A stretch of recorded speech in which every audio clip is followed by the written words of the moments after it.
High everybody, welcome to my YouTube channel. আজকে আমরা শিখব translation method to verb to have. Okay, তো দেখো আমি এখানে একটা সেন্টেন্স নিয়েছি, আমার একটি সুন্দর বাগান আছে। তো আমরা এই ধরনের সেন্টেন্স তৈরি করার ক্ষেত্রে অর্থাৎ ভার্ব টু হ্যাভ তখনই আমরা ইউজ করব যখনই দেখব যে কোনো সেন্টেন্সের মধ্যে দুটি কন্ডিশন ম্যাচ করছে। তো একটি কন্ডিশন হলো কি, বাংলা বাক্যে লাস্ট ওয়ার্ডে ভার্ব থাকবে না। তো দেখো এখানে আছে দিয়ে কোনো অ্যাকশন বা ভার্ব বোঝানো হয় না, তো অতএব এখানে কোনো ভার্ব নেই। আর সেকেন্ড কন্ডিশন হলো যে কোনো কিছু কারোর অধিকারে থাকা বোঝাবে। যেমন আমার একটি সুন্দর বাগান আছে, এখানে একটি সুন্দর বাগান এটা কার অধীনে আছে? আমার অধীনে আছে। অতএব আমরা বলতে পারি যদি কোনো কিছু কারোর আন্ডারে থাকে বা কারোর অধিকারে আসে বোঝায়, সেক্ষেত্রে আমরা ভার্ব টু হ্যাভ ইউজ করব। ওকে, প্রথম কন্ডিশন হলো লাস্ট ওয়ার্ডে ভার্ব থাকবে না। সেকেন্ড কন্ডিশন, কোনো কিছু কারোর অধিকারে আসে বা থাকে বা থাকবে বোঝানো হবে। তো এই ধরনের সেন্টেন্সকে আমরা ভার্ব টু হ্যাভ দিয়ে মেক করব। চলো আমরা এই সেন্টেন্সকে কিভাবে করতে পারি তার এখানে 5টা স্টেপ রয়েছে। স্টেপ 1 সাবজেক্ট নির্ণয় করতে হবে, step 2 verb, step 3 complement, step 4 extension, step 5 translation. Okay, তো আমাদের প্রথম স্টেপ সাবজেক্ট নির্ণয় করা।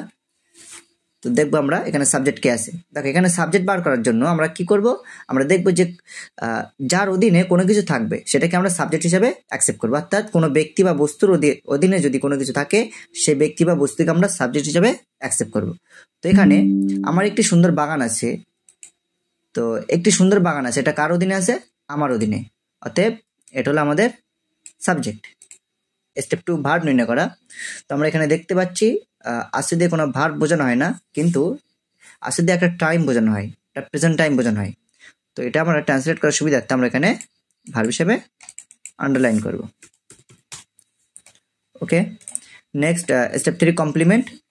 তো কমপ্লিমেন্ট বার করার একটা সহজ টেকনিক হলো আমরা যে ওয়ার্ডকে ভার্ব হিসেবে পাবো, অর্থাৎ আমাদের বোঝার সুবিধার্থে যাকে আমরা ভার্ব হিসাবে সিলেক্ট করছি সেটাকে আমরা কি করব, কি দিয়ে প্রশ্ন করব। তো এখানে যদি আমরা কি দিয়ে প্রশ্ন করি যে আছে কি আছে? একটি সুন্দর বাগান। তো এটা হচ্ছে আমাদের কমপ্লিমেন্ট। ওকে, আমি আর একবার বলি, কমপ্লিমেন্ট বার করার জন্য আমরা কি করব, আমরা দেখব যে সাবজেক্ট বার করার পরে আমরা ভার্ব হিসেবে যেটাকে আমাদের বোঝার সুবিধার্থে যেটাকে ভার্ব হিসেবে আমরা নির্ণয় করছি সেটাকে আমরা কি দিয়ে প্রশ্ন করব। কি দিয়ে প্রশ্ন করার পরে যে অ্যান্সারটা আমরা পাবো সেটাকে আমরা কমপ্লিমেন্ট লিখব। ওকে, নেক্সট স্টেপ 4 এক্সটেনশন। এখানে কোনো এক্সটেনশন নেই। Step 5 translation. তো আমরা এটাকে এবার ট্রান্সলেশন করব। চলো, তো আমার একটি সুন্দর বাগান আছে, এটা ট্রান্সলেশন করার স্ট্রাকচার এখানে দেওয়া আছে, subject plus verb plus complement plus extension. তো আমাদের ফার্স্ট কাজের সাবজেক্ট আমার আই। ওকে, আমরা জানি যে সাবজেক্ট যদি আই এবং ইউ হয় সেক্ষেত্রে হ্যাভ ইউজ হয়, আর সাবজেক্ট বহুবচন হলে হ্যাভ হয়, আর যদি সাবজেক্ট সিঙ্গুলার হয় সেক্ষেত্রে হ্যাজ ব্যবহার হয়। আমরা আর একবার বলছি, সাবজেক্ট যদি একবচন হয় তাহলে আমরা হ্যাজ লিখবো, সাবজেক্ট যদি বহুবচন হয় তাহলে হ্যাভ লিখবো, এবং আই এবং ইউ এর পরে সর্বদা আমরা হ্যাভ ইউজ করব। তো যেহেতু এখানে আই আছে তার জন্য আমরা এখানে কি লিখলাম, হ্যাভ। ওকে, নেক্সট কমপ্লিমেন্ট, এক সুন্দর বাগান, আ বিউটিফুল গার্ডেন। ওকে, আমাদের ট্রান্সলেশন কমপ্লিট। নেক্সট আমরা আর একটা সেন্টেন্স নেব। চলো আমি আর একটা সেন্টেন্স নিয়ে বুঝিয়ে দেই।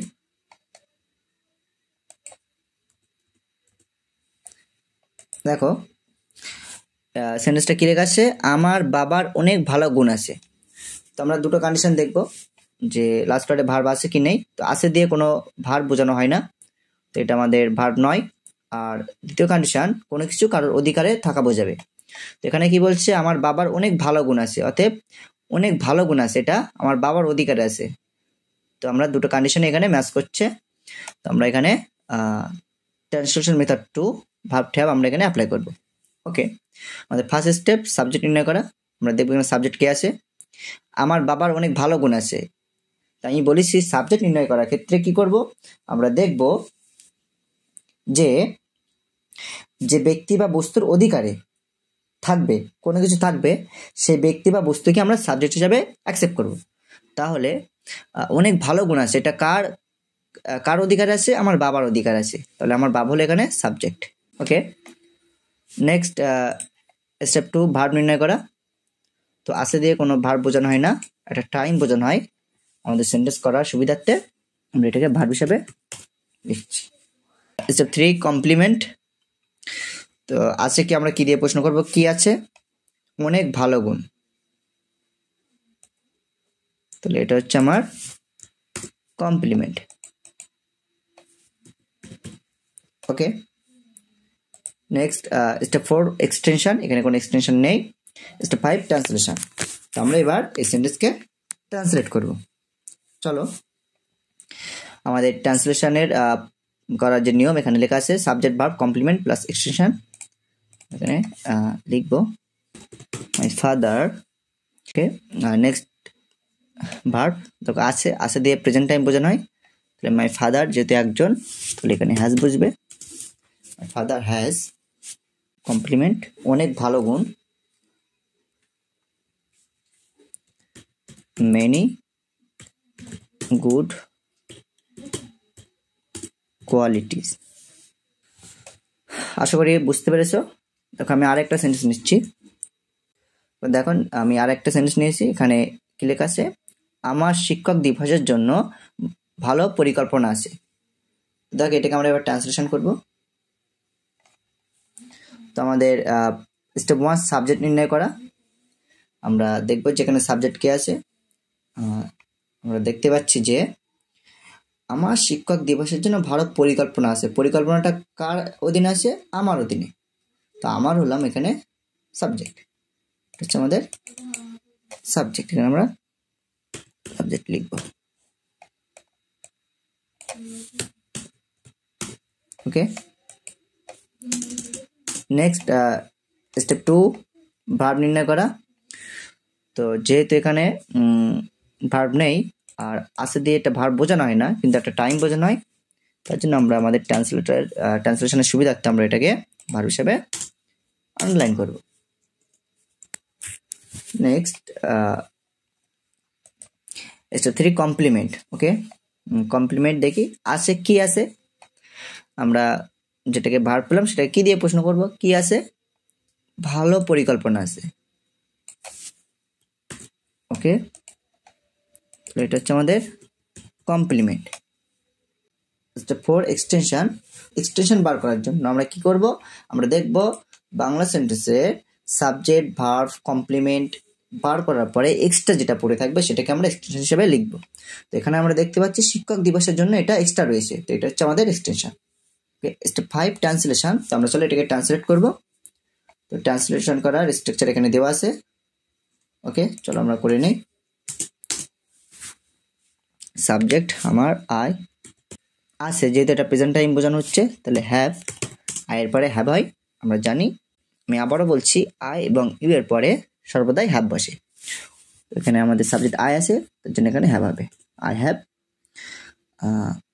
কমপ্লিমেন্ট ভালো পরিকল্পনা, গুড আর নাইস প্ল্যান। ওকে, শিক্ষক দিবসের জন্য টিচার্স ডে। সেন্টেন্স ট্রান্সলেট করে ফেললাম। ফাইমের পরীক্ষার ভালো ফলাফলের জন্য যথেষ্ট আত্মবিশ্বাস থাকবে। দেখো আমরা এটাকে এবার ট্রান্সলেশন করব। আমাদের ফার্স্ট স্টেপ সাবজেক্ট নির্ণয় করা। দেখি এখানে সাবজেক্ট কে আছে। এখানে আমরা দেখতে পাচ্ছি যে ফাইমের পরীক্ষার ভালো ফলাফলের জন্য যথেষ্ট আত্মবিশ্বাস থাকবে। আত্মবিশ্বাস থাকবে কার অধীনে থাকবে? এটা ফাইমের, তাই না? ফাইমের পরীক্ষার ভালো ফলাফলের জন্য আত্মবিশ্বাস থাকবে। তো আত্মবিশ্বাসটা কার অধীনে থাকছে? ফাইমের। তো ফাইম হলো এখানে আমাদের সাবজেক্ট। ওকে, নেক্সট স্টেপ 2, ভার্ব নির্ণয় করা। আমরা দেখতে পাচ্ছি এখানে লাস্ট ওয়ার্ডে থাকবে দিয়ে কোনো ভার্ব বোঝানো হয় না, কিন্তু এটা দিয়ে একটা টাইম বোঝানো হয়, ফিউচার টাইম বোঝানো হয়। তো আমাদের সেন্টেন্স করার সুবিধার্থে আমরা এটাকে ভার্ব হিসেবে লিখব। ওকে, নেক্সট স্টেপ 3 কমপ্লিমেন্ট। আমরা ভার্ব কি দিয়ে প্রশ্ন করব? কি থাকবে? যথেষ্ট আত্মবিশ্বাস। কি থাকবে? যথেষ্ট আত্মবিশ্বাস। এটা হচ্ছে আমাদের কমপ্লিমেন্ট।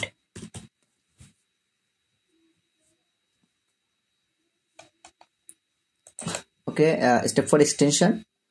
তো আমরা এই সেন্টেন্সে কমপ্লিমেন্ট বাদে এক্সট্রা কি দেখতে পাচ্ছি? পরীক্ষার ভালো ফলাফলের জন্য। তাহলে এটা হচ্ছে আমাদের এক্সটেনশন।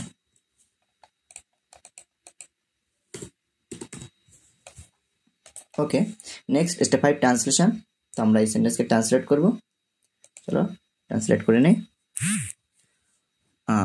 সাবজেক্ট 5, নেক্সট ভার্ব যে থাকবে দিয়ে ফিউচার টাইম বোঝানো হয়।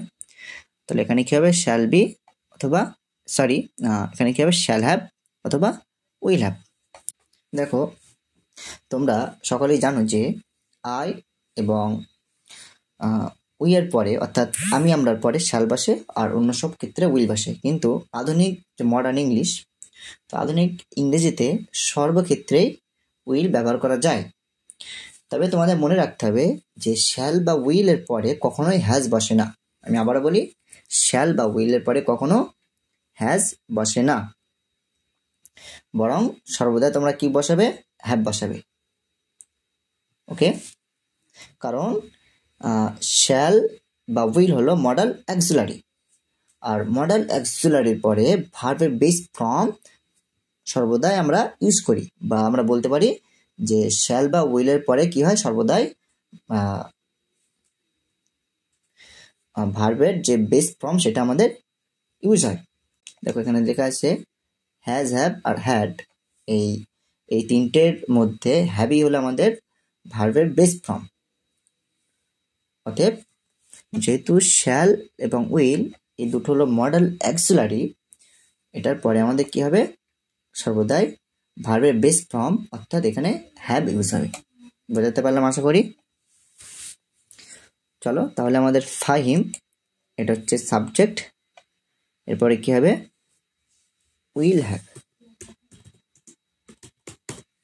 ওকে, নেক্সট কমপ্লিমেন্ট, যথেষ্ট আত্মবিশ্বাস। এটা হচ্ছে enough confidence. Okay, next extension, পরীক্ষার ভালো ফলাফলের জন্য। For a good result